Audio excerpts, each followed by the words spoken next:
अनुसार पौराणिक काल में किसी वन में एक भील रहता था जिसका नाम गुरुद्रुह था। उसका परिवार बड़ा था। वह बलवान और क्रूर स्वभाव का होने के साथ ही क्रूरतापूर्ण कर्म भी किया करता था। वह प्रतिदिन वन में जाकर हिरण और अन्य जानवरों को मारता और वहीं रहकर नाना प्रकार की चोरियां करता था। उसने बचपन से ही कभी कोई शुभ कर्म नहीं किया था। इस प्रकार वन में रहते हुए उस दुरात्मा भील का बहुत समय बीत गया। तदनंतर एक दिन बड़ी सुंदर एवं शुभ कारक शिवरात्रि आई, किंतु वह दुरात्मा घने जंगल में निवास करने वाला था, इसलिए उस व्रत के बारे में वह नहीं जानता था। उसी दिन उस भील के माता पिता और पत्नी भूख से व्याकुल होकर उससे खाने की मांग करने लगे। उनके बार बार याचना करने पर वह भील तुरंत धनुष लेकर वन की ओर चल दिया और हिरणों के शिकार के लिए सारे वन में घूमने लगा। देवयोग से उसे उस दिन कुछ भी नहीं मिला और सूर्यास्त हो गया। इससे उसको बड़ा दुख हुआ और वह सोचने लगा कि अब मैं क्या करूं, कहां जाऊं। आज तो कुछ नहीं मिला। घर में जो बच्चे हैं उनका तथा माता पिता का क्या होगा, जो मेरी पत्नी है उसकी भी क्या दशा होगी। अतः मुझे कुछ लेकर ही घर जाना चाहिए। ऐसा सोचकर वह व्याध यानी शिकारी एक जलाशय के समीप पहुंचा और वहां पानी में उतरने का घाट था। वहां जाकर खड़ा हो गया और मन ही मन यह विचार करने लगा कि यहाँ कोई ना कोई जीव पानी के लिए अवश्य आएगा। उसी को मारकर उसे साथ लेकर प्रसन्नतापूर्वक घर को जाऊंगा। ऐसा निश्चय करके वह व्याघ्र एक बेल के पेड़ पर चढ़ गया और वहीं जल साथ लेकर बैठ गया। उसके मन में केवल यही चिंता थी कि कब कोई जीव आएगा और कब मैं उसे मारूंगा। इसी प्रतीक्षा में भूख प्यास से पीड़ित वह वहां बैठा रहा। इस तरह काफी रात हो गई और जब रात का पहला प्रहर आरंभ हुआ तो एक प्यासी हिरनी वहां आई, जिसे देखकर उस व्याध को बड़ा हर्ष हुआ और उसने तुरंत ही उसे मारने के लिए अपने धनुष पर एक बाण का संधान लिया। ऐसा करते हुए उसके हाथ के धक्के से थोड़ा सा जल और बिल्व पत्र नीचे गिर पड़े।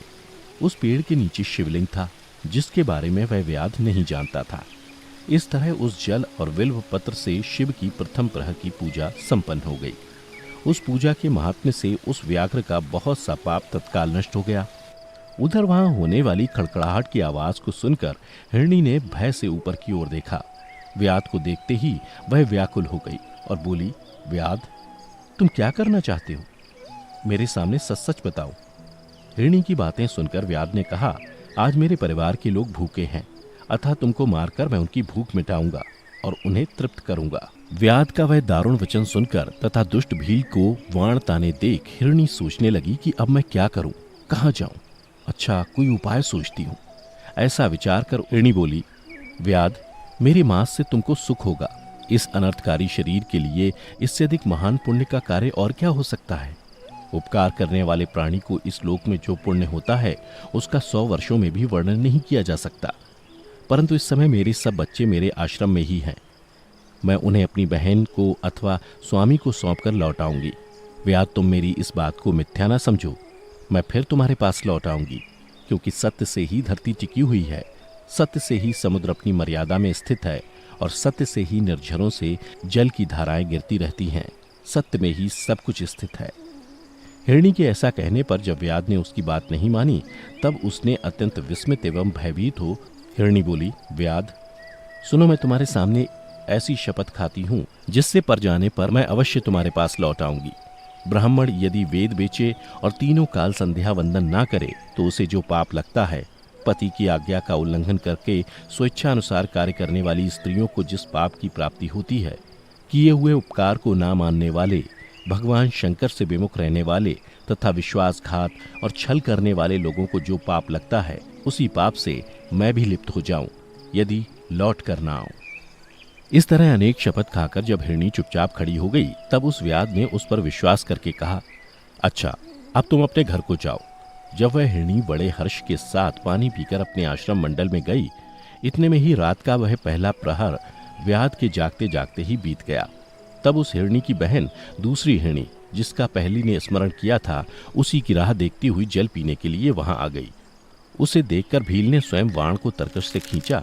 ऐसा करते समय पुनः पहले की भांति भगवान शिव के ऊपर जल और बिल्वपत्र गिरे। उसके द्वारा महात्मा शंभू की दूसरे प्रहर की पूजा संपन्न हो गई। यद्यपि वह प्रसंगवश ही हुई थी तो भी व्याध के लिए सुखदायिनी हो गई। हिरणी ने उसे वाण खींचते देख पूछा, वनेचर, यह क्या करते हो? व्याध ने पूर्वत उत्तर दिया, मैं अपने भूखे कुटुंब को तृप्त करने के लिए तुझे मारूंगा। यह सुनकर वह हिरणी बोली, मेरा देह धारण सफल हो गया, क्योंकि इस अनित्य शरीर के द्वारा उपकार होगा, परंतु मेरे छोटे छोटे बच्चे घर में हैं, अतः मैं एक बार जाकर उन्हें अपने स्वामी को सौंप दूं, फिर तुम्हारे पास लौट आऊंगी। हिरणी की बात सुनकर व्याध बोले, मुझे तुम्हारी बात पर विश्वास नहीं है, मैं तुम्हें मारूंगा, इसमें संशय नहीं है। व्याध की बातें सुनकर हिरणी भगवान विष्णु की शपथ खाती हुई बोली, व्याध, जो कुछ मैं कहती हूँ उसे सुनो। यदि मैं लौट कर ना आऊं तो अपना सारा पुण्य हार जाऊं, क्योंकि जो वचन देकर उससे पलट जाता है वह अपने पुण्य को हार जाता है। जो पुरुष अपनी विवाहिता स्त्री को त्याग कर दूसरी के पास जाता है, वैदिक धर्म का उल्लंघन करके कपोल कल्पित धर्म पर चलता है, भगवान विष्णु का भक्त होकर शिव की निंदा करता है, माता पिता की निधन तिथि को श्राद्ध आदि न करके उसे सूना बिता देता है, तथा मन में संताप का अनुभव करके अपने दिए हुए वचन को पूरा करता है, ऐसे लोगों को जो पाप लगता है वही मुझे भी लगे, यदि मैं लौट कर ना आऊं। हिरणी के ऐसा कहने पर व्याध ने कहा, जाओ। उसके बाद हिरणी जल पीकर हर्षपूर्वक अपने आश्रम को गई। इतने में ही रात का दूसरा प्रहर भी व्याध के जागते जागते बीत गया। इसी समय तीसरा प्रहर आरंभ हो जाने पर हिरणी के लौटने में बहुत विलंब हुआ जान व्याध उसकी खोज करने लगा। इतने में ही उसने जल के मार्ग में एक हिरण को देखा। वह बड़ा हष्टपुष्ट था। उसे देखकर व्याध को बड़ा हर्ष हुआ और वह धनुष पर वाण रखकर उसे मार डालने को उद्यत हुआ। ऐसा करते समय उसके प्रारब्धवश कुछ जल और बिल्वपत्र शिवलिंग पर गिरे। उससे उसके सौभाग्य से भगवान शिव की तीसरे प्रहर की पूजा भी संपन्न हो गई। इस तरह भगवान ने उस पर अपनी दया दिखाई। पत्तों के गिरने की आवाज सुनकर उस हिरण ने व्याध की ओर देखा और पूछा, क्या करते हो? व्याध ने उत्तर दिया, मैं अपने कुटुंब को भोजन देने के लिए तुम्हारा वध करूंगा। व्याध की बात सुनकर हिरण के मन में बड़ा हर्ष हुआ और तुरंत ही बोले, मैं धन्य हूं, मेरा हष्टपुष्ट शरीर होना सफल हो गया, क्योंकि मेरे शरीर से आप लोगों की तृप्ति होगी। जिसका शरीर परोपकार के काम में नहीं आता, उसका सब कुछ व्यर्थ चला गया। जो सामर्थ्य रहते हुए भी किसी का उपकार नहीं करता, उसकी वह सामर्थ्य व्यर्थ चली जाती है तथा वह परलोक में नरकगामी होता है। परंतु एक बार मुझे जाने दो, मैं अपने बालकों को उनकी माता के हाथ में सौंपकर और उन सबको धीरज बंधाकर यहाँ लौट आऊंगा। उसके ऐसा करने पर व्याध मन ही मन बड़ा विस्मित हुआ। उसका हृदय कुछ शुद्ध हो गया था और उसके सारे पाप नष्ट हो चुके थे। उसने हिरण से कहा, जो यहाँ आए वे सब तुम्हारी तरह बातें बनाकर चले गए, परंतु वे अभी तक यहाँ नहीं लौटे। हिरण, तुम भी इस समय संकट में हो, इसलिए झूठ बोलकर चले जाओ, फिर आज मेरा जीवन निर्वाह कैसे होगा? व्याध की बातें सुनकर हिरण बोले, व्याध, मैं जो कुछ कहता हूं उसे सुनो। मुझ में असत्य नहीं है। सारा चराचर ब्रह्मांड सत्य से ही टिका हुआ है। जिसकी वाणी झूठी होती है उसका पुण्य उसी क्षण नष्ट हो जाता है। तथापि व्याध, तुम मेरी सच्ची प्रतिज्ञा सुनो। संध्या काल में मैथुन तथा शिवरात्रि के दिन भोजन करने से जो पाप लगता है, झूठी गवाही देने, धरोहर को हड़प लेने तथा संध्या न करने से द्विज को जो पाप होता है, वही पाप मुझे भी लगे, यदि मैं लौट कर ना आऊं। जिसके मुख से कभी शिव का नाम नहीं निकलता, जो सामर्थ्य रहते हुए भी दूसरों को उपकार नहीं करता, पर्व के दिन श्रीफल तोड़ता, अभक्ष्य भक्षण करता तथा शिव की पूजा किए बिना और भस्म लगाए बिना भोजन कर लेता है, इन सब का पातक मुझे लगे, यदि मैं लौट कर ना आऊं। उसकी बात सुनकर व्याध ने कहा, जाओ, शीघ्र लौटना। व्याध के ऐसा कहने पर हिरण पानी पीकर चला गया। वे सब अपने आश्रम पर मिले। तीनों ही प्रतिज्ञाबद्ध हो चुके थे। आपस में एक दूसरे के वृत्तांत को भली भांति सुनकर सत्य के पाश से बंधे हुए उन सब ने यही निश्चय किया कि वहां अवश्य जाना चाहिए। इस निश्चय के बाद वहां बालकों को आश्वासन देकर वे सब के सब जाने के लिए उत्सुक हो गए। उस समय जेठी हिरणी ने अपने स्वामी से कहा, स्वामिन, आपके बिना यहाँ बालक कैसे रहेंगे? प्रभु, मैंने ही वहां पहले जाकर प्रतिज्ञा की है, इसलिए केवल मुझको जाना चाहिए, आप दोनों यहीं रहें। उसकी ये बात सुनकर छोटी हिरणी बोली, बहन, मैं तुम्हारी सेविका हूं, इसलिए आज मैं व्याध के पास जाती हूं, तुम यहीं रहो। यह सुनकर हिरण बोले, मैं ही वहां जाता हूं, तुम दोनों यहां रहो, क्योंकि बच्चों की रक्षा माता से ही होती है।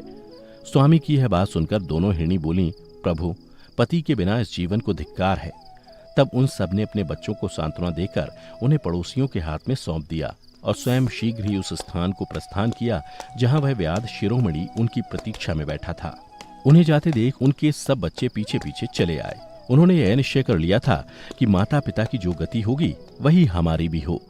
उन सबको एक साथ आया हुआ देख व्याध को बड़ा हर्ष हुआ। उसने धनुष पर बाण रखा। उस समय पुनः जल और बिलपत्र शिव के ऊपर गिरे। इससे शिव के चौथे प्रहर की शुभ पूजा भी संपन्न हो गई। उस समय व्याध का सारा पाप तत्काल भस्म हो गया। इतने में ही दोनों हिरणी और हिरन बोल उठे, व्याध शिरोमणि, शीघ्र कृपा करके हमारे शरीर को सार्थक करो। उनकी यह बात सुनकर व्याध को बड़ा विस्मय हुआ। शिव पूजा के प्रभाव से उसको दुर्लभ ज्ञान प्राप्त हो गया। उसने सोचा, ये हिरन ज्ञानहीन पशु होने पर भी धन्य है, जो ज्ञानहीन होकर भी अपने शरीर से परोपकार करना चाहते हैं। लेकिन धिक्कार है मेरे जीवन को कि मैं अनेक प्रकार के कुकृत्यों से अपने परिवार का पालन करता रहा। अब उसने अपने बाण रोक लिए तथा मृगों से कहा कि वे सब धन्य हैं तथा उन्हें वापस जाने दिया। उसके ऐसा करने पर भगवान शंकर ने प्रसन्न होकर तत्काल उसे अपने दिव्य स्वरूप का दर्शन करवाया तथा उसे सुख समृद्धि का वरदान देकर गुह नाम प्रदान किया। मित्रों, यही वह गुह था जिसके साथ भगवान श्री राम ने मित्रता की थी। मित्रों, महाशिवरात्रि की ये कथा यहीं समाप्त होती है। अगर आपको पसंद आई हो तो इसे ज्यादा से ज्यादा लाइक करें और शेयर करें। साथ ही ऐसी पौराणिक कथाओं के बारे में जानने के लिए अभी हमारे चैनल को सब्सक्राइब कर लें। फिलहाल आज की वीडियो में इतना ही। अब हमें इजाजत दें। आपका बहुत बहुत शुक्रिया।